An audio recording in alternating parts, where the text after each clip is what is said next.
BRS ఏమో బాధతోటి మాట్లాడుతున్నారు, BJP వాళ్ళు ఏమో భయంతో మాట్లాడుతున్నారు. వాళ్ళు సంపాదించుకోవడానికి, వాళ్ళు కూడబెట్టుకోవడానికి, వాళ్ళు స్కామ్లు చేయడానికి వాళ్ళ మైండ్ ఉపయోగించారు. కేసీఆర్ లాగా చెయ్యము, ప్రధాని వస్తుందంటే ఎక్కడో దాక్కోవడము, లేకపోతే ఏదో వేయడము, ముఖం చాటేసేయాల్సిన అవసరం మాకు లేదు. నాయకులు కూడా బాధపడ్డారు, మా అన్న రేవంత్ అన్న కూడా బాధపడ్డాడు. మీరు దమ్ము ధైర్యం ఉంటే నిజంగా తెలంగాణ ప్రజలు మీకు 8 సీట్లు ఇస్తే మీరు ఈ రోజున మంత్రులైన కేంద్ర మంత్రులు, కోటి దేవుళ్ళను పూజించే వాళ్ళం మనము.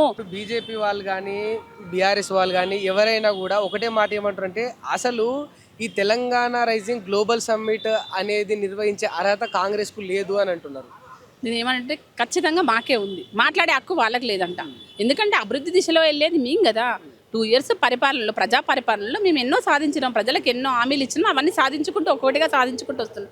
ఖచ్చితంగా మాకు హక్కు ఉంది, మాకు అర్హత ఉంది. మేము ఖచ్చితంగా మేము రాబోయే రోజులలో ఇంకా 10 సంవత్సరాలు మా గవర్నమెంటే ఉంటుంది. వాళ్ళు చూడలేక ఊరవలేక వీళ్ళేమో భయంతో వాళ్ళు బాధతోటి మాట్లాడుతున్న మాటలు, బీఆర్ఎస్ ఏమో బాధతోటి మాట్లాడుతున్నారు, బీజేపీ వాళ్ళు ఏమో భయంతో మాట్లాడుతున్నారు. ఎందుకంటే బీఆర్ఎస్ఎల్కు చేత కాలే 10 సంవత్సరాలు, ప్రజలకు ఏం చేయాలో తెలియలేదు. వాళ్ళు సంపాదించుకోవడానికి, వాళ్ళు కూడబెట్టుకోవడానికి, వాళ్ళు స్కామ్లు చేయడానికి వాళ్ళ మైండ్ ఉపయోగించారు.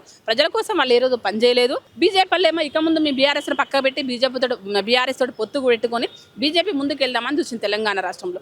కానీ ఎలా తెలంగాణ ప్రజలు మేధావులు కదా, ఖచ్చితంగా ఛాన్స్ ఇచ్చులు కేసీఆర్కు. బీజేపీకి ఎట్లా ఇస్తారు చెప్పండి? మతాలు కులాలు మతాలను రెచ్చగొట్టుకుంటా బీజేపీ ఈ రోజు కొత్త నాటకం ఆడుతుంది. కనీసం తెలంగాణ ప్రజల కోసం నువ్వేం నిధులు తీసుకొచ్చావు? తెలంగాణ నుంచి వెళ్తున్న జీఎస్టీ ఎంత ఉందో మీరు ఇచ్చే నిధులు మాకు కేటించాయి నిధులు ఏవి? ఇంత 8 మంది బీజేపీ వాళ్లకు ఎంపీలను ఇచ్చింది తెలంగాణ రాష్ట్రంలో, మీరు తెచ్చింది ఏముంది? 130 కోట్లు మేము ఇస్తే 63,000 కోట్లు మాకు ఇస్తారా? అంటే ఇప్పుడు మీ మీద కూడా వ్యతిరేకత వస్తుంది. అంటే నరేంద్ర మోదీ గారినేమో బరాబరి ఇక్కడ ఈ రాష్ట్రంలో ప్రెస్ మీట్లు పెట్టి క్వశ్చన్ చేస్తాడు, బట్ ఢిల్లీకి వెళ్ళిన తర్వాతనేమో షాల్వా కప్పి దండాలు పెట్టి ముఖ్యమంత్రిగా తిరిగి వస్తారు అని అంటారు. మేము రాజ్యాంగబద్ధంగా ముందుకెళ్లే వాళ్ళం, ప్రజాపాలన చేసే వాళ్ళం. మాకు ప్రజలు అందరూ ఒకటే. రాజ్యాంగబద్ధంగా వెళ్ళినప్పుడు మాకు ప్రధాని గౌరవించే బాధ్యత మాది. మేము కేసీఆర్ లాగా చెయ్యము, ప్రధాని వస్తుందంటే ఎక్కడో దాక్కోవడము, లేకపోతే ఏదో వేయడము, ముఖం చాటేసేయాల్సిన అవసరం మాకు లేదు. ప్రధాని వచ్చినా రాష్ట్రపతి వచ్చినా మేము ఖచ్చితంగా వాళ్ళకు ఆహ్వానిస్తాము. మాకు తెలంగాణ రాష్ట్రంలో అభివృద్ధిని మేము చూపిస్తాము. మాకు కావాల్సింది మేము అడుక్కుంటాము. ఎందుకంటే ప్రధాని అందరికీ ప్రధాని, ఒక బీజేపీకే కాదు, ఒక బీఆర్ఎస్కే కాదు, మా కాంగ్రెస్ కూడా మా ప్రధానే, మా ప్రజలకు కూడా ప్రధానే తెలంగాణ రాష్ట్రానికి. కాబట్టి మేము ఖచ్చితంగా గౌరవిస్తాం. కానీ వీళ్ళు ఏదో ఓర్వలేక, ప్రజలకు ఏం చెయ్యలేక ఇలాంటి దుష్ప్రచారం చేస్తున్నారు. మా అన్న మా సీఎం గారు ఎందుకు వెళ్తున్నారు ఎన్నిసార్లు? మేము ఇచ్చింది 130 కోట్లు, 140 కోట్లు ఎవ్రీ ఇయర్ మేము పే చేస్తున్నాం దేశానికి, కేంద్ర ప్రభుత్వానికి. కానీ వాళ్ళు మాకేమి ఇస్తున్నారు? రాష్ట్రానికి 63,000 కోట్లు ఇచ్చి నిన్ననే రిలీజ్ చేసింది కదా, మరి ఎందుకు ఇస్తున్నారు అనేసి క్వశ్చన్ వేస్తున్నాడు. ఇప్పుడు మీ పార్టీ, మీ గవర్నమెంట్ విఫలమైంది అనుకోవచ్చా? తిరిగి కేంద్రం నుంచి వెళ్ళి నిధులు తెచ్చుకోవడం? మేము ఎప్పుడు విఫలం కాదు. ఇంకా 10 సంవత్సరాలు మా కాంగ్రెస్ ప్రభుత్వమే ఉంటుంది. 10 కాదు 15 సంవత్సరాలు. మా అభివృద్ధి అలా ఉంది, మా అంచనాలు అలా ఉన్నాయి. మేమైతే ప్రజలకు ఏం చేయాలనుకున్నామో 10 సంవత్సరాల ప్రజలు ఏం కోల్పోయిల్లో మేము బాగా తెలుసుకున్నాం. ప్రజలతో పాటుగా మా కాంగ్రెస్ నాయకులు కూడా బాధపడ్డారు, మా అన్న రేవంత్ అన్న కూడా బాధపడ్డాడు, ప్రతి ఒక్క కార్యకర్త బాధపడ్డాడు. 10 సంవత్సరాల దోపిడీ ఏ విధంగా జరిగింది, ఆ దోపిడీ నుంచి ఈరోజు ప్రజలను బయట పడేయాలనేది మా ఆకాంక్ష ప్రకారంగానే ఈరోజు మా సీఎం రేవంత్ రెడ్డి గారు ముందుకెళ్తున్నారు. ఒక విజన్ ఉన్న ముఖ్యమంత్రి అని నేనంట దేశం లోపల. ఈరోజు ప్రధానిని కలిసిందంటే మా సొంత స్వలాభం కోసం కాదు, ప్రజల కోసము, ప్రజల అభివృద్ధి కోసము. మనం ఈడ తోకబుడుచుకొని ఇంట్లో మనము పమూదల పండుకునే రకం కాదు. మా అన్న ఖచ్చితంగా అడుగుతాడు. నిన్ననే చెప్పిండు, మాకు కావాల్సిన నిధులు ఇవ్వలేదంటే మేము ఖచ్చితంగా బొంద పెడతాం బీజేపీని తెలంగాణ రాష్ట్రంలోని ఖచ్చితంగా చెప్పిండు. ఆ మాట అన్నందుకే బీజేపీలకు సురుక్కుమని మంట వచ్చి నిన్న ధర్నాలు మొదలుపెట్టిళ్ళు. ఏమని? కుల మతాలకు దేవుళ్ళను ముందేసుకొని వాళ్ళు ధర్నాలు మొదలుపెట్టిళ్ళు. అన్న నేను ఒకటే చెప్తాను, కిషన్ రెడ్డి అన్నకు, మన బండి సంజయ్ అన్నకు, బీజేపీ మోర్చా అందరికీ నేను ఒకటే చెప్తున్నా, మీరు దమ్ము ధైర్యం ఉంటే నిజంగా తెలంగాణ ప్రజలు మీకు 8 సీట్లు ఇస్తే మీరు ఈ రోజున మంత్రులైన కేంద్ర మంత్రులు. కాబట్టి తెలంగాణకి ఏం కావాలో మీరు ఇమీడియట్లీ మా 8 సీట్లు మీకు కూడా ఉన్నాయి కదా మేడం? మరి ఉన్నాయి, మేము ప్రభుత్వంలో ఉన్నాం కదా, మేము కొట్లాడుతున్నాం కదా.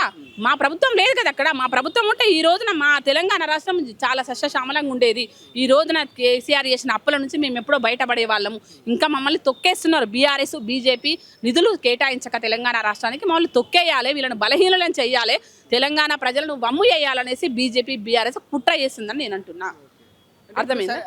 ఈ విషయం పక్కన పెడితే ఇప్పుడు ధర్నా చేస్తుంది కేవలం కడుపు మండే ఇవన్నీ దహనాలు చేస్తుందని అన్నారు కదా, మరి అందులో దాని వెనుక వాస్తవం లేదా మేడం? అంటే నిజంగా రేవంత్ రెడ్డి గారు అన్న మాటలు మరి అవమానపరిచేటట్టు, హిందూ దేవులను కించపరిచేటట్టు లేవా? ఎట్లుంటాయండి? మేము కోటి దేవులను మొక్కుతాం కదా, కోటి దేవులను మేము తెలంగాణ రాష్ట్రంలో మొక్కుకుంటాము. మా అన్న అదే చెప్పిండు, కోటి దేవులను పూజించే వాళ్ళం మనము, రకరకాలమైన భిన్న మనస్తత్వాలు ఉంటాయి పార్టీ లోపల అని డీసీసీలకు ఒక చెప్పాడు, ఉదాహరణించాడు అక్కడ తప్ప ఆడ ఏం మాట్లాడలేదు, ఉదాహరించాడు. డీసీసీలు కొత్త డీసీసీలకు ఉదాహరణగా చెప్పాడు. మనం 1 కోటి మంది దేవతలను మొక్కుకుంటాము కాబట్టి మనలో ఒక్కొక్కరికి ఒక్కొక్క మనస్తత్వం ఉంటుంది కాబట్టి మీరు అందరినీ కలుపుకొని పోవాలి. ఇప్పుడు నేను ఎగ్జాంపుల్ చెప్తా తమ్మి, మన తెలంగాణ రాష్ట్రంలో మా అన్న చెప్పిన దాంట్లోనే నేను ఎంత అర్థం ఉందో ఒక్కసారి నేను చెప్తాను. ఇప్పుడు హనుమంతుడిని పూజిస్తాడు, హనుమాన్ మాలేస్తాడు, నువ్వు పోవా? ఎల్లమ్మ పోషమ్మ వేసుకుని నువ్వు పోతావు కదా, నువ్వు ఎల్లమ్మ పండుగ వేసుకుంటే హనుమాన్ భక్తులు వస్తారు కదా. ఆ విధంగా చెప్పిండు, కలుసుకొని పోవాలని చెప్పిండు తప్ప ఎక్కడ దేవుళ్ళని అవమానించలేదు, ఏమీ అనలేదు. వీళ్ళు దాన్ని ఏం చేసిందంటే ఈ రోజున కేంద్రం నుంచి ఒకటి రిలీజ్ అయింది, ఏమని తెలంగాణ రాష్ట్రానికి ఎన్నో నిధులు ఇచ్చింది కేంద్రం నుంచి అనేది వాళ్ళే బయట పెట్టిళ్ళు. దానికి ముఖం చెల్లలేక ఈరోజు బీజేపీ వాళ్ళు ఆడుతున్న కొత్త డ్రామా అని నేను అంటే. బీజేపీ వాళ్ళు ఆడుతున్న డ్రామా అంటున్నారు, బట్ కావాలని రేవంత్ రెడ్డి గారు కూడా బీజేపీతో కావచ్చు, పక్క రాష్ట్రంలో ఉన్న టీడీపీతో కావచ్చు, వాళ్ళతో కూడా కుమ్మక్కయి ఇంకా తెలంగాణకు ప్రయోజనం చేయడం వెనుకబడ్డాడు అనే విమర్శలు. చాలా ప్రయోజనం శక్తుల కష్టపడుతున్నాడు, విజ్ఞానవంతులకు మాత్రమే తెలుస్తుంది, గుడ్డి వాళ్ళకి తెలియదు అంటున్నా. గుడ్డి వాళ్ళుగా ఈరోజు బీజేపీ బీఆర్ఎస్ వాళ్ళేమో అధికంగా రాబడి దోసుకున్న డబ్బుతోటి మదమెక్కి కళ్ళు మూసుకుపోయి వాళ్ళు తిరుగుతున్నారు. బీఆర్ఎస్ ఏం మాట్లాడుతున్నారో అర్థం కావట్లేదు. మేము ఒక విషయం చెప్తాం, మేము కూడా 10 సంవత్సరాల అపోజిషన్లో ఉన్నాం, మేము లీడర్లమే, మహిళా లీడర్లమే. మేము ఏ రోజున కేసీఆర్ను వాడు వీడిని తిట్టామా, కేటీఆర్ను వాడు వీడిని తిట్టామా, మినిస్టర్స్ని ఎప్పుడైనా వాడు వీడిని తిట్టామా? కానీ వాళ్ళు ఎట్లా లేకపోతున్నారు, ఎట్లా మాట్లాడతారు చెప్పు. మా అన్న మాట్లాడండి, సన్నాసులారా మీరు తెలంగాణ రాష్ట్రానికి ఏం చేయలేకపోతున్నారు, కేంద్రం నుంచి నిధులు లేకపోతున్నారు, కేంద్ర ప్రభుత్వాన్ని కలవలేకపోతున్నారు అని మాట్లాడిండు అపోజిషన్ ఉన్నప్పుడు తప్ప వీళ్ళ బూతులు మాట్లాడలేదు మా అన్న. ఎందుకంటే మేము ఒక విఘ్నత గల కాంగ్రెస్ పార్టీ, మా సోనియా గాంధీ, మా అమ్మ సోనియా గాంధీ, ఇందిరాగాంధీ ఆనాటి నుంచి ఈనాడు 130 సంవత్సరాల చరిత్ర గల కాంగ్రెస్ పార్టీ ఎక్కడ మొన్న 10 సంవత్సరాలు అది తెలివితేటలా లేకపోతే తెలివితేటలు లేకనా ప్రవర్తించే వాళ్ళు ఎక్కడ అని నేను అడుగుతున్నాను. అంటే తెలంగాణ మీద ప్రేమ ఉంది కనుక తెలంగాణ కోసమే మీరు గతంలో బూతులు మాట్లాడిన రేవంత్ రెడ్డి గారు అని అంటున్నారు. మాట్లాడలేదు, ఆనాడు మాట్లాడలే, ఈనాడు మాట్లాడలేదు అని చెప్తాను. మేము అపోజిషన్ ఉన్నప్పుడు కూడా ముఖ్యమంత్రి గారైనా గతంలో ఏదైనా కూడా సన్నాసులు అన్నారు తప్ప ఒరే గిరాని మాట్లాడలే. మేము అపోజిషన్ ఉన్నప్పుడు కూడా మేము మాట్లాడలేదు అని చెప్తున్నా. ఇప్పుడు వాళ్ళ అపోజిషన్ నుండి ఎటువంటి మాటలు మాట్లాడుతున్నారు అని చెప్తున్నా నేను మీకు చెప్పేది. అంటే ఇప్పుడు రీసెంట్గా ఒక కాంట్రవర్సీ కూడా ఏంటంటే ఇంతవరకు తెలంగాణ ముఖ్యమంత్రి అయి ఉండి ఈ రాష్ట్రాన్ని కించపరుస్తూ పక్క రాష్ట్రానికి చెందిన డిప్యూటీ సీఎం గారు మాట్లాడిన మాటలు తెలంగాణ నాయకుల దిష్టి తగిలిందంటే ఎందుకు స్పందించలేదు రేవంత్ రెడ్డి? ఖచ్చితంగా అన్నిట్లలో స్పందించాల్సిన అవసరం లేదు. మేమందరం ఉన్నా కదా, మా మంత్రులు మాట్లాడిళ్ళు, మా పిసిసి గారు మాట్లాడిళ్ళు, ప్రతిదీ సీఎం గారే మాట్లాడాలని ఏముంది తమ్మి, అందరూ స్పందించిళ్ళు. తను మాట్లాడిన తప్పన్నారు. ఆనాడు ఈనాడు తెలుగు రాష్ట్రాలుగా ఒక్కటిగా ఉండాలన్నాం. ఈరోజు మా తెలంగాణ రాష్ట్రంలో ఆంధ్ర వాళ్ళు లేరా?